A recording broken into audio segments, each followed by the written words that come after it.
하나님 감사.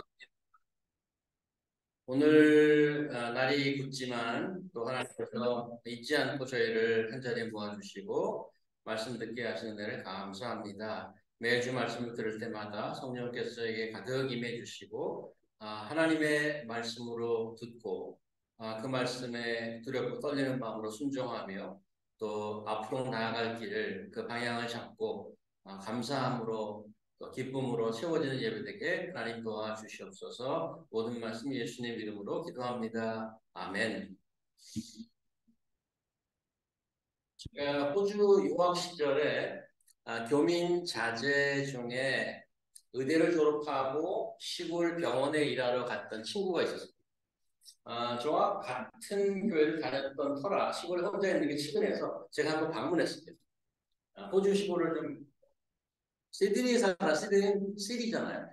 호주는 사실은 뭐 이 큰 섬이라고 안 그래요. 이 대륙성 기후를 갖고 있어 대륙이라고 그러는데 오세아니안 컨티넨트인데 이 해안선을 따라서 도시가 이렇게 되어 있습니다.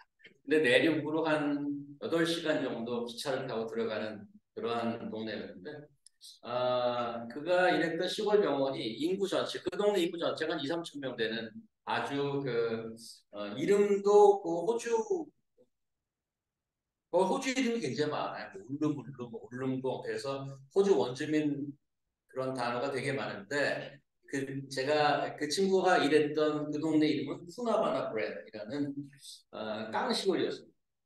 뭐 병원이라기보다 동네 의원이라고 하는 게 더 어울리는 그런 데인데 그 친구 그날 퇴근 후에 저녁 식사를 함께 하고 나서 저랑 어디 가재요.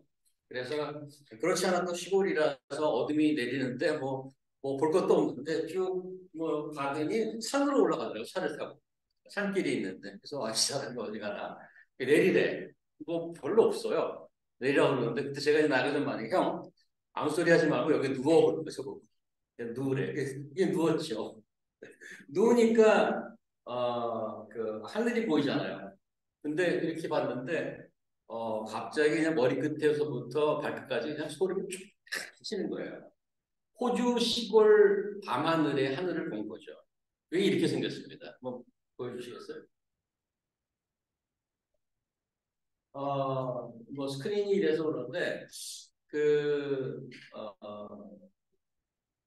하늘에 어, 거짓말 좀 못해서 스페이스보다 별이 더 많은 거예요. 그냥 그 우리 별이 쏟아진다는 표현이 있잖아요. 그게 딱 맞아요. 이거는 그냥 다음 사진 보여주세요. 저렇게 별이 많아요. 별이 그냥 오늘 시편을 보면서 저의 20대 시절 산의 나지막한 산 바닥에 누워서 보았던 호주의 그 밤하늘이 생생하게 기억이 났습니다. 시편 저자인 다윗도 유사한 경험을 하지 않았나라는 생각이 드는데 어린 시절 양치기였던 다윗은 야생동물로부터 양을 지키느라고 아주 밤을 많이 지새웠습니다. 지금으로부터 한 3천 년 전이니까 그때 공해도 없잖아요. 하늘은 얼마나 맑았겠어요. 그래서 3절을 보시면 주의 손가락으로 만드신 주의 하늘과 주께서 베풀어 두신 달과 별을 내다보니 1절로 가면 여호와 우리 주여 주의 이름이 온 땅에 그게 어찌 아름다운지요 주의 영광이 하늘을 덮었나이다. 이렇게 이제 노래한단 말이죠. 다윗이 그 광활하고 아름다운 자연의 모습을 보고 놀라며 감격하며 하나님께 찬양하는 시죠. 오늘 시편에도 이제 소제목이 붙어 있는데 뭐라고 붙어 있냐면 성가대 지휘자를 따라 깃빛이라는 곡조에 맞춰 부른 다윗의 노래 이렇게 소제목이 붙어 있습니다. 다윗은 일단 자연을 바라보며 혼자 감격하고 좋아서 이 시를 지었겠지만 성경은 이 시를 백성들 모두 함께 하나님을 높이 공동체의 찬양으로 격상을 시켰습니다. 물론 이 시를 보는 사람이 다윗과 공감이 있어야 진실한 마음으로 찬양도 할 수 있지 않겠습니까? 지금 우리 시를 보고 계신데 좀 어떻게 공감이 생기는지 모르겠습니다. 어, 그, 어, 그 주의 영광이 하늘을 꽉 덮어서 소름이 돋고 그래서 밤하늘을 올려다 보기만 하면 찬양이 절로 나오는 아, 뭐 그렇게 좀 감성적이거나 그런 마음이 생길 수 있을지 모르겠어요. 그리고 아래 6절에서 8절을 보면 지금 눈으로 한번 보시면 주의 손으로 만드신 것을 다스리게 하시고 만물을 그 가를 것이니 소와 양과 들짐승과 뭐 공중의 새와 뭐 이런 얘기가 쭉 나옵니다. 하나님의 창조의 얘기, 우리가 창세기에 보았던 얘기죠. 창세기뿐만 아니라 성경 전체 여러 곳에서 창조주 하나님과 그가 지으신 우주 만물에 대한 말씀을 어렵지 않게 우리가 찾을 수 있습니다. 그런데 오늘 시를 좀 자세히 살펴보면 창조나 자연에 관한 얘기만 있는 것은 아닙니다. 좀 의아한 부분도 있어요. 2절을 한번 보실까요? 다음 페이지 한번 보시겠어요? 2절을 보시면 제가 있습니다. 주의 대적으로 말미암아 어린아이들과 젖먹이들의 입으로 권능을 세우시며 이는 원수들과 보복자들을 잠잠하게 하려 하심이니이다. 아, 앞뒤 문맥과 연결 좀 되나요? 내용상. 뭐 하늘의 별을 봐라, 뭐 달을 봐라 이러다가 2절이 전체 시와 좀 안 맞는 내용이 아닌가 싶습니다. 그래서 2절 한번 빼봤습니다. 2절을 빼고 한번 읽어보니까 여호와 우리 주여 주의 이름이 온 땅에 이르 어찌 아름다운지요 주의 영광 하늘을 덮었나이다 주의 손가락으로 주신 주의 하늘과 주께서 베푸신 달과 별 이렇게 해서 아주 스무트하게 연결이 된다는 말이죠. 1절에서 3절은 그냥 넘어가는데 훨씬 더 자연스럽고 스무트하게 들립니다. 일단은 저에게는. 다윗은 소위 그 문학적 그 플로우나 장르를 전혀 모르는 사람이니까 2절은 왜 썼을까? 아, 우리 조금 전에 찬양도 했습니다만은 요즘 그 교회, 현대 교회에서는 그 과거에 찬송가라고 했던 것을 많이 부르지 않습니다. 대부분 CCM이라고 그래서 경배와 찬양 부분을 많이 부르는데 CCM에도 7080이 있습니다. 경비와 찬양 1세대의 최덕신이라는 분이 쓴 곡이 있는데 테너 박종호 씨가 많이 불러서 많이 알려진 곡이 바로 이 시편 8편을 가사로 한 복음송인데 이 곡인데 잘 한번 보십시오. 제가 가사를 읽어볼게요. 여호와 우리 주여 주의 이름이 온 땅에 어찌 그리 아름답죠. 오늘 그 가사 1절을 그대로 따왔습니다. 그 다음에 이제 뭐 뮤지컬상 그 반복하고 있죠. 셋째 줄 여호와 주여 주의 이름이 온 땅에 어찌 그리 아름다운지요. 어찌 그리 아름다운지요. 그리고 후렴으로 넘어가는데 가사가 주의 손가락으로 지으신 주의 하늘과 하고 넘어갑니다. 조금 전에 우리가 봤던 아, 시편 8편에 2절이 빠져 있습니다. 여기도. 이 복음성가에 이게 빠져 있단 말이에요. 아마 그 2절 우리가 조금 전 지금 얘기하고 있는 2절 내용 때문에 그 곡 쓰는 사람이 가사를 시편을 갖다 붙이는데 좀 고민했을 것 같아요. 그래서 그냥 3절로 점프하는 게 낫겠다 하고 결정하지 않았을까 그렇게 짐작해 봅니다. 그런 고민할 이유는 뭘까요? 지금 우리가 했던 고민과 똑같을 것 같아요. 2절이 앞뒤 내용과 잘 안 맞는다는 말이죠. 연결이 잘 안 되는 거죠. 여러분은 어떻게 보실지 모르겠어요. 시편 8편에서 2절은 도대체 어떤 역할을 할까? 아, 여호와 주의 이름이 온 땅에 이르어지 아름다운지요 주의 영광을 하늘에 덮었나이다. 그러고 나서 갑자기 주의 대적으로 말미암아 어린아이들과 젖먹이들의 입으로 권능을 세우시며 이는 원수들과 보복자들을 잠잠하게 뒤에 공부 하나 빠져 감당하게 하려 함이라 이렇게 되어 있습니다. 아, 음, 오늘 그 2절은 다윗이 의식적으로 이걸 놓고 분명한 클리어 마인드로 썼다면 어떤 역할 혹은 어떤 의도, 어떤 메시지를 담고 있는 것일까? 3절에 하늘, 달, 별을 얘기하고 7, 8, 6, 7, 8은 소, 양, 짐승, 새, 물고기 여러 피조물을 포함해서 만물에 대한 언급을 하고 있단 말이죠. 그래서 오늘 시편이 창조주 하나님을 찬양하는 것이라고 말하는데 큰 무리가 없어 보입니다. 시의 처음과 나중도 보면은 여호와 우리 주여 주의 이름이 온 땅에 어찌 그리 아름다운지. 다음 페이지 한번 보시겠어요? 이렇게 이제 똑같이 아니 그나 내버려두세요. 이렇게 1절 9절이 똑같은 구절로 반복되어 있다는 거예요.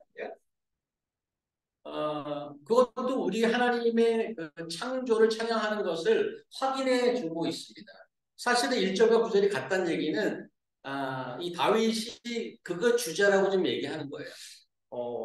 하나님, 정말 하나님 영광의 하늘에 꽉 찼습니다. 하나님 찬양합니다. 이게 지금 주제예요.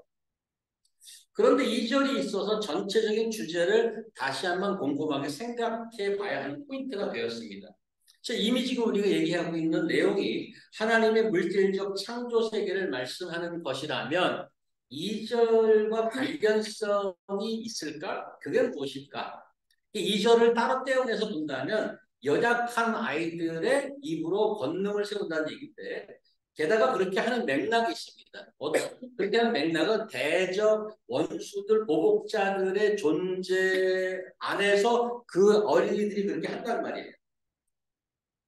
가장 연약한 어린아이들과 젖먹이가 나오고 그다음에 하나님을 대적하는 원수들, 보복자들이 등장해요. 이 2절 한 절에. 연약한 아이들의 입으로 위험스럽고 강력한 원수들을 잠잠케 한다고 합니다. 일반적으로 지금 2절의 내용을 보면 일반적으로 우리가 알고 있는 세상의 힘과 법칙과 완전히 반대입니다. 하나님의 세계를 바라보며 다윗이 감격하는 포인트가 바로 이 점이라고 생각이 들기 시작하는 거예요. 저는 시인이 단지 광활하고 멋진 자연을 보고 놀라는 것이 아니고 그가 감격하는 포인트는 하나님의 창조하신 세계가 어떻게 운행되고 있는가에 대한 것인 거죠. 즉 말하자면 연약한 자를 들어서 강한 자를 잠잠케 하는 것이 성경의 하나님이고 그 하나님의 나라입니다. 선한 자를 들어서 악한 자를 물리치는 하나님. 세상에 미련한 것을 택하사 지혜 있는 자를 부끄럽게 하시고 세상에 약한 것을 택하사 강한 것을 물리치고 세상에 천한 것들과 멸시받는 것들과 없는 것들을 택해서 있는 것들을 패해버리는 그런 하나님, 온 세상을 창조하시고 그렇게 운행되는 그 세상을 보니까 다윗이 아름답다고. 그 하나님의 영광이 하늘을 덮었다고 노래합니다. 그리고 나서 다윗은 하나님을 찬양하며 매우 근본적이고 중요한 질문 하나 던지죠. 4절이죠. 사람이 도대체 뭔가? 사람이 무엇이기에 주께서 그를 생각하시며 인자가 무엇이기에 주께서 그를 돌보시는가? 이 질문은 다윗이 하나님의 창조를 언급하면서 그를 찬양하는 가장 큰 이유를 말해준다고 여겨집니다. 하나님의 창조 세계가 너무 놀랍고 광활하고 아름답다. 그런데 그 중에서 가장 감격스러운 게 뭐인지 아는가? 인간이 도대체 무엇이길래 이렇게 만들어 놓는가?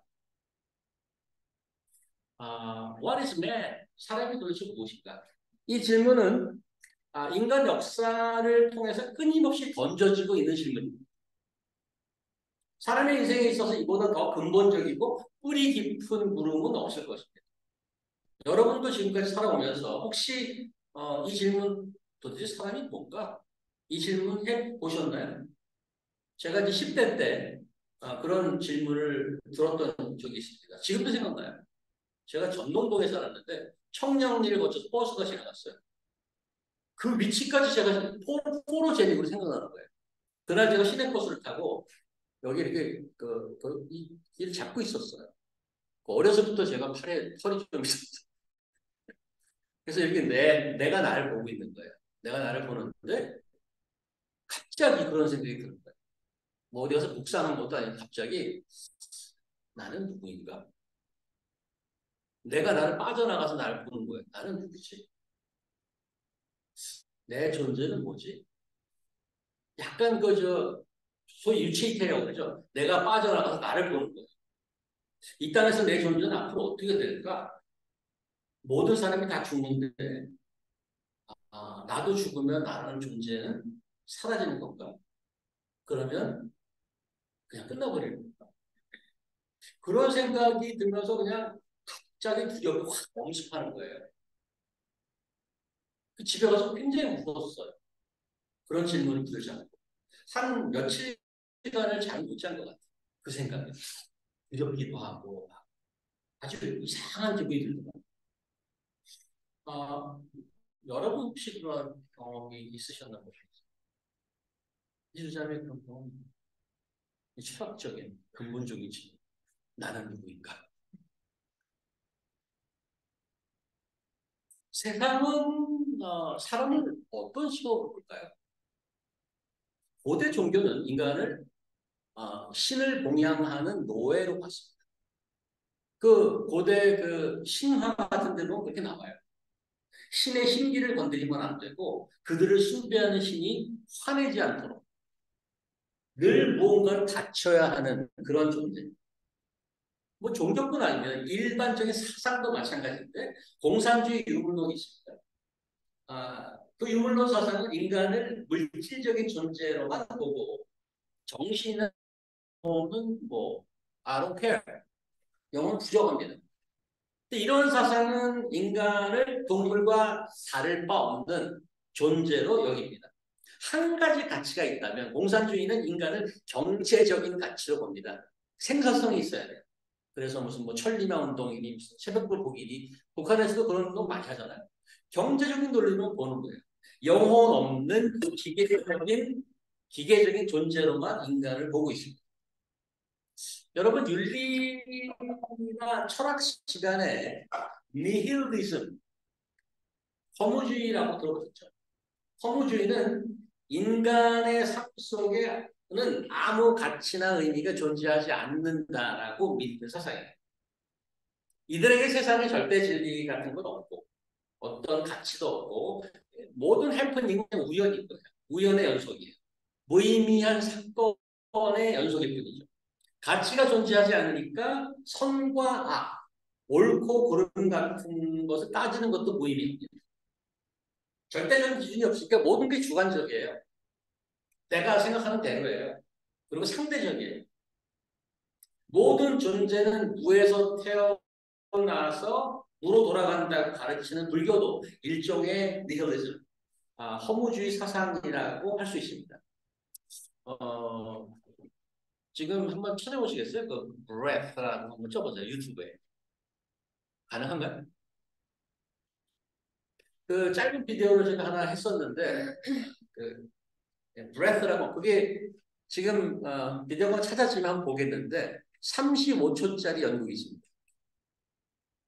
35초짜리 연극이 있는데 등장인물은 없고 대사도 없어요. 이제 혹시 찾아서 볼 수 있으면 보겠는데 조명이 켜지면 무대에 쓰레기가 이렇게 쌓여있어요. 브레스로 나왔을 브레스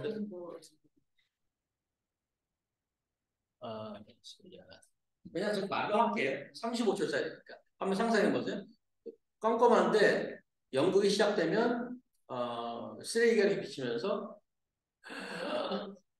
한 호흡을 하는 게 한 5초 동안 지나갑니다. 그래서 이게 끊어져요. 그리고 연극이 끝납니다. 그리고 조명이 꺼지면서 35초짜리. 인간이 태어나서 처음으로 숨을 쉬고 생명이 시작되지만 숨을 멈추고 죽음과 함께 생명도 사라집니다. 연극은 35초밖에 안 되지만 인간 존재의 근본적인 질문을 던지죠. 삶은 무엇을 의미하는가?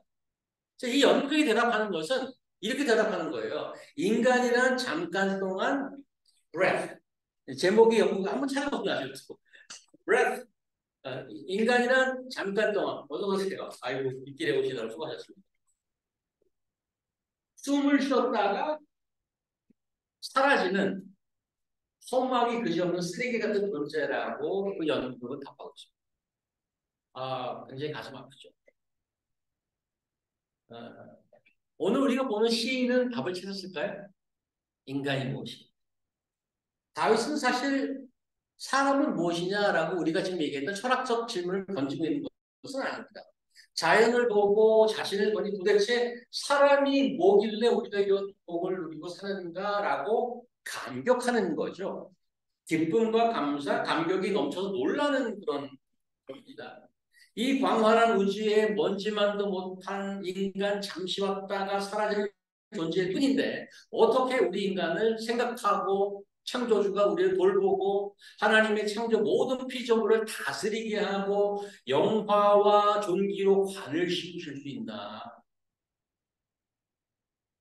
그러니까 이 하늘을 보면서 자연을 찬양하는 건 맞는데 나를 보니까 감격스러워.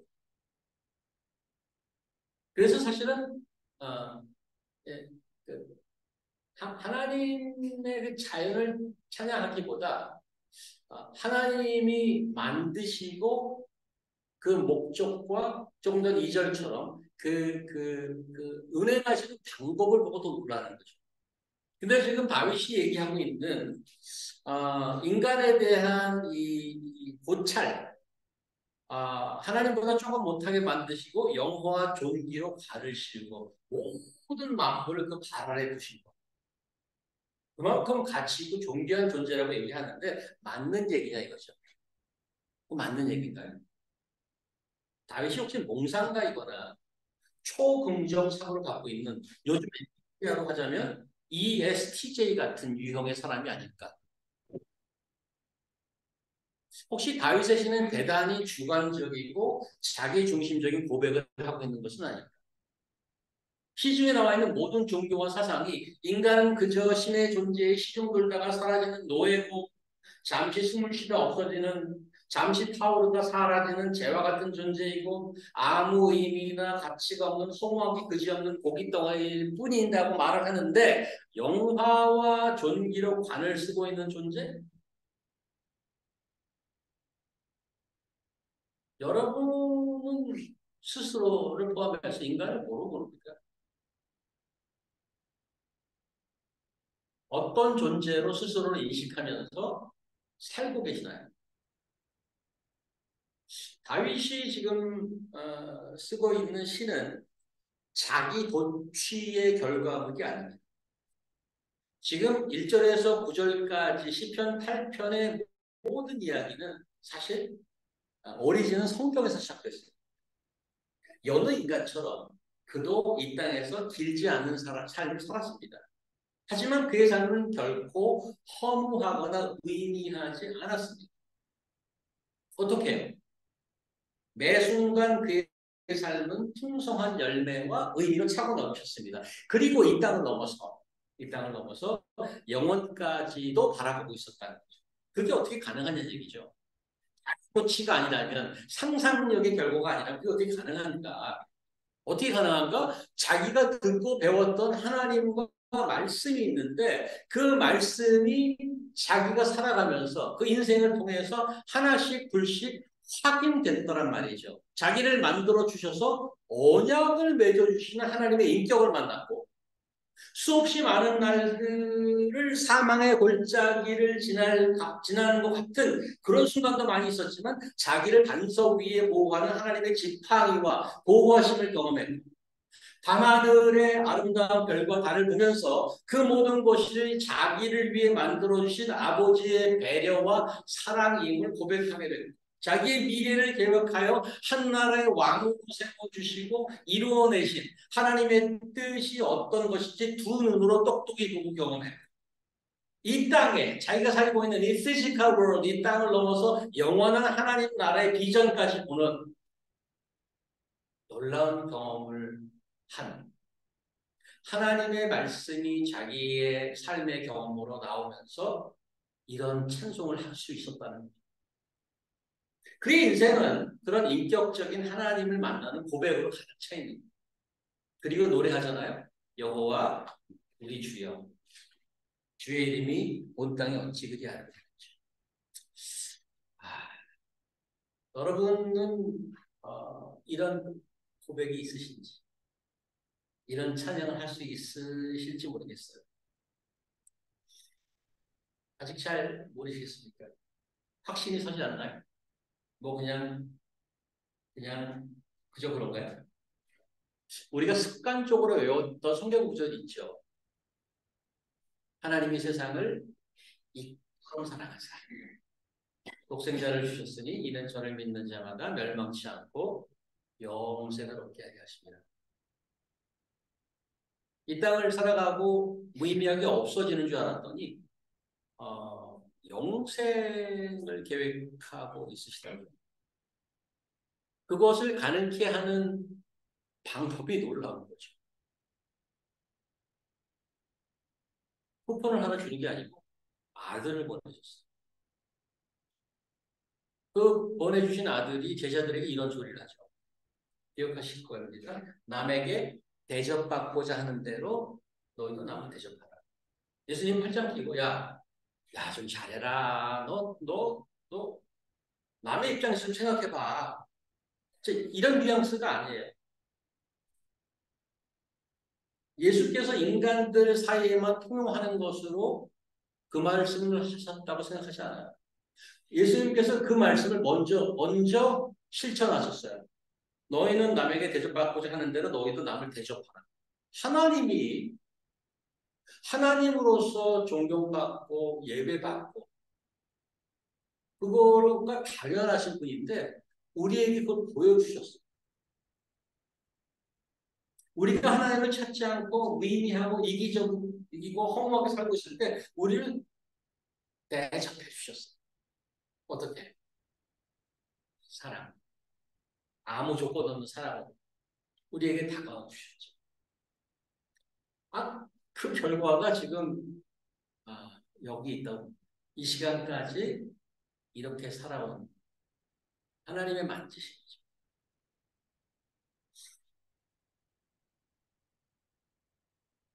그 하나님의 사랑과 오늘 이 본문처럼 아니 사랑이 무엇이기에 우리를 mindful, 우리를 생각하고 우리를 concern and care, 우리를 돌보십니까? 로마서에 보니까 이렇게 제가 하나를 읽어드릴게요.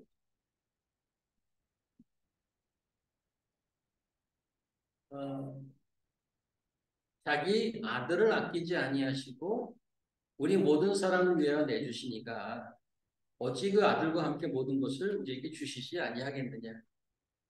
내가 확신하노니 사망이나 생명이나 천사나 권세자들이나 현재일이나 장래일이나 능력이나 높음이나 기쁨이나 다른 어떤 피조물이라도 우리를 우리 주 그리스도 예수 안에 있는 하나님의 사랑에서 끊을 수 없느니라.